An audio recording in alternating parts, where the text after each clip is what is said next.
Good morning. It is Sunday, March 8th, 2026, and I am camping at Mammoth Caves National Park. Just fed the dog, so Matilda's got a bit of energy and she's giving Marco a hard time trying to get him worked up.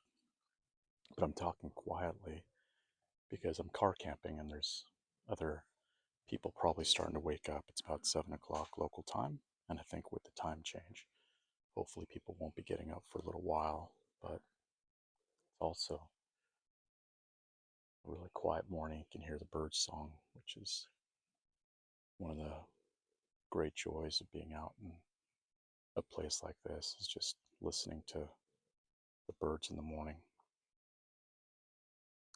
Been camping here for a couple nights and was really looking forward to it. Once I found out I didn't have any plans this weekend, I booked a camping spot immediately and headed out here as soon as I could yesterday or Friday night. And I wanted to pick up on something I mentioned last weekend about maps and maps of the territory, and how I've always loved maps for reasons that are probably obvious. I love being outdoors, and maps are a critical tool when you're navigating unfamiliar or even very familiar terrain. But I also love art, and maps are beautiful. I have a collection of old trail maps and Matilda topographical maps, and I've incorporated a lot of maps into the art that I've done over the years. But what's special about maps is their combination of aesthetics and information. The best maps are both beautiful, oftentimes because of their simplicity, and ultimately because of their clarity. And so the most beautiful maps are maps that provide a clear set of information for you to navigate the terrain. And for me, there's both spatial and aesthetic maps, as well as temporal and historic maps. And the difference between the two is that the former are often visually represented, and the latter is more commonly represented in philosophy and ideas of, or lessons of history.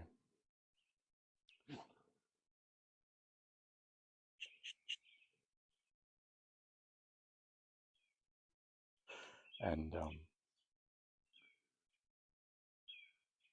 swan maps themselves, just the way they're commonly regarded as a tool or an instrument of navigation, I've always admired cartographers, people that could take the physical world and represent them in two dimensions.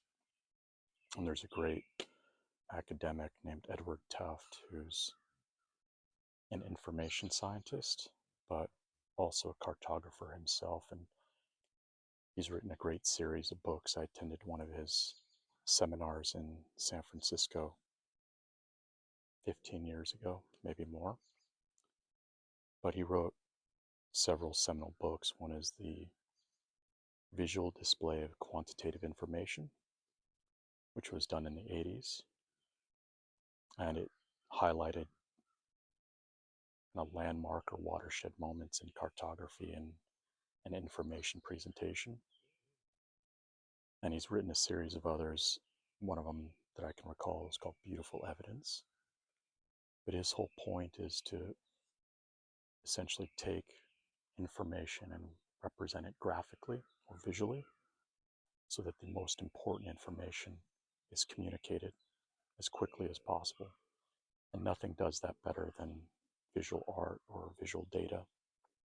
And so he's pointed out several great examples of that. One of them is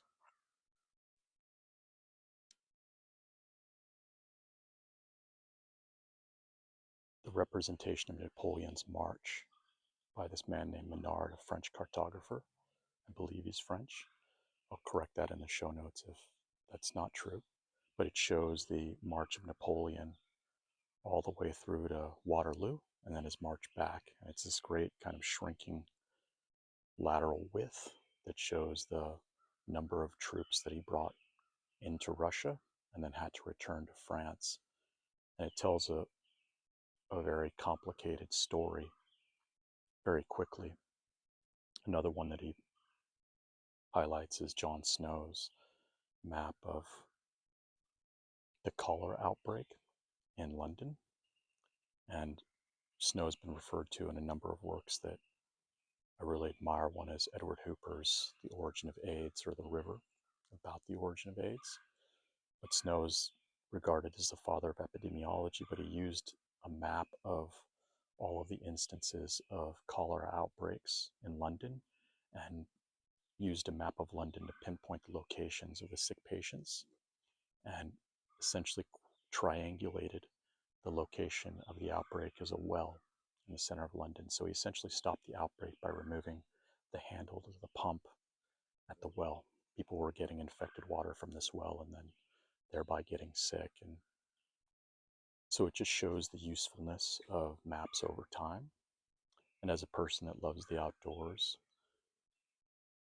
I love looking at maps. I love studying them. I have a lot to learn in terms of navigating with a map, but I've always admired them for their beauty. The other thing that's interesting about maps is that they always have to be updated. They're not a fixed point. They're really a snapshot in time. And so I think it's a good analog for the way we have to regard our understanding of the world, that it requires constant updating, constant refreshing. But the nice thing about maps is that once you've collected enough of them, and if you've ever used navigation tools, GIS tools, even Google Maps to some extent, they essentially have layers. So you can layer on different versions, different editions of maps, because every cartographer regards certain landmarks differently. So not only does the landscape change, but the individual that's making decisions about what's important, whether that's a road or a well or a sinkhole or a cave, for each iteration or generation, they might ignore certain things that people in our past regarded as very, very important. And I think that's a very important lesson to take to this idea of not only epistemic sovereignty, but trying to understand our world, is that the things that we regard as important today might not be the same thing that people 100 or 1,000 or in prehistory regarded as important. But that doesn't mean that all of those observations can't be applied to our understanding of the present moment. And so I want to pivot to that. I want to talk about the time that we're in. But before I do that, I also wanted to mention, because I love maps so much, that it is a topic that I'd like to devote exclusively to discussing. But some of the other people that have influenced me in terms of aesthetics and philosophy are artists like Matthew Cusick, and I'll put a link to his art in the show notes. But what he does with maps in terms of visual art is astounding. His art is incredibly beautiful. There's another man, I think he's American, but his name is Von Worley, where he takes very simple artifacts from his everyday life from his neighborhood, and he plots them on a map. So he plots the number of pumpkins that are laid out during Halloween, or the number of free library kind of book stands that people put in front of their homes. And it just tells the story of a community, not just a large area of land or wilderness. And so I'd like to discuss maps more, but the other transition from maps as a aesthetic or spatial instrument into this idea of maps is a good analog or symbol of the way we think is Jordan Peterson. He wrote this amazing book and had a lecture series. The latter I devoured, but the book I've only tried to tackle and have not finished.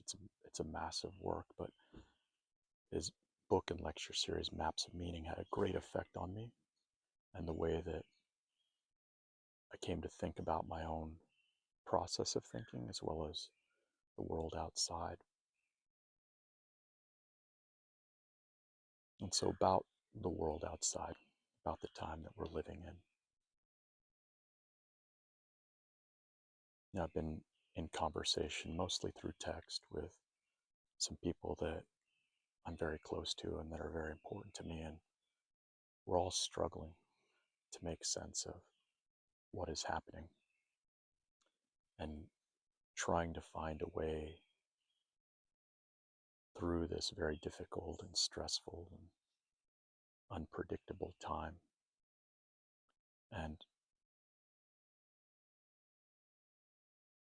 I think that those struggles are both timely and necessary. I think that good people, strong people, moral people are obligated to pay attention and take care of their families and themselves, but to also pay attention, because the things that we do as individuals will have an outsized effect on the direction that we take as a society, as a nation, and as a world. And it seems hard to believe that. Even saying it out loud, it's hard for me to believe it fully. But I do trust it. I do have faith that it's true. And looking back at the wisdom of others, pulling back and studying and relearning and refamiliarizing myself with the teachings of older and even ancient philosophers, everyone has regarded that as being true. It's part of our inheritance. It's part of the Western tradition. It's part of the formulation of the Western mind, that all change begins with the individual. And so I retreated to this sort of wild place. I mean, quite honestly, I'm car camping, so this place is 30 minutes from my house, but even just being outside, staying in a tent that's actually pretty cool, but not necessarily the most comfortable. It's perfect for here because it doesn't have to sit on the ground, and it was raining all day yesterday, but it's essentially a hammock, and it's not the most comfortable night's sleep. And there were a couple times over this weekend where I was thinking, man, I'm only 30 minutes from home. I could just be in my bed and not have to listen to my dog or other dogs barking and get a good night's sleep. But there's something about being uncomfortable which forces all of your senses to awaken in a way that they would otherwise not. And it forces you to both use your body just to stay comfortable or to get comfortable, as well as use your perception in order to make decisions about what to do next. And so it's in some ways a shortcut to insights, or perhaps deeper and more primitive thinking. And I think that's actually really helpful for a time like this where things seem so complicated and modern or postmodern, technological and advanced, that we feel like, or at least I do, that I have so little control over it. And being out in a place like this where it's wet and it's cold and I have to heat up water just to make coffee forces me not only to do those very immediate tactile things, but it also forces my mind into a state where hopefully I can think more clearly about what's going on. And one of the things that I've been thinking about is this quote from Heraclitus. Heraclitus was a pre-Socratic philosopher, in some ways a mystic, but he was largely influential in the thoughts of Socrates and Plato and Aristotle, but he predated them. And I think he's most famous for a quote that a man or a person cannot step into the same river twice. But the quote I think that is particularly apt for this moment is that character is fate. Character is fate. And it was an insight. You're okay. You're okay. It was an insight made more than 2,000 years ago that a person's character determines the course of their life.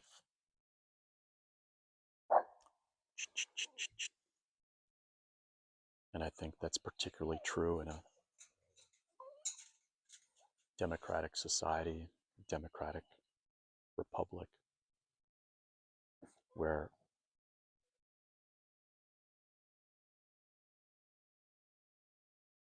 our responsibility is not just to ourselves, but to choose responsible leaders of sound character. And insofar as we do that, we have good outcomes and we create a better world. And when we neglect our obligation to do that and choose poorly, things can get very destabilized and uncertain very quickly. And so time will tell exactly what point in history we are in. But I definitely worry for the fate of our society and our world. And part of my obligation, my agency, is to acknowledge that and to try and build my own character so that I can make a positive contribution and positive changes in my own life, and hopefully thereby affect the lives of others. You know, there's another great quote by John Adams that says that our Constitution was written for a moral and religious people, and that it is wholly inadequate to the governance of any other. And that can't be more obviously true now. I think the things that we're seeing, the blatant corruption of our politicians and business leaders, the abuse of young women, and in many cases kids, without any accountability, is a condemnation of our society and our nation's moral character. And I think the time is coming fastly upon us for every person to make a decision about what they're willing to tolerate and live with. And I don't know the answer. I don't have a plan of action. I just know that for me, it's very important that I live in a country that I believe in because I believe it's good and I believe that it's just. And that starts with me. And I'm trying to work out how best to move my life in such a direction that I embody that idea that we're a moral people. And there's any number of quotes from the transcendental philosophers, Emerson and Thoreau, that have had a huge influence on me. And I'm really terrible at remembering things verbatim, but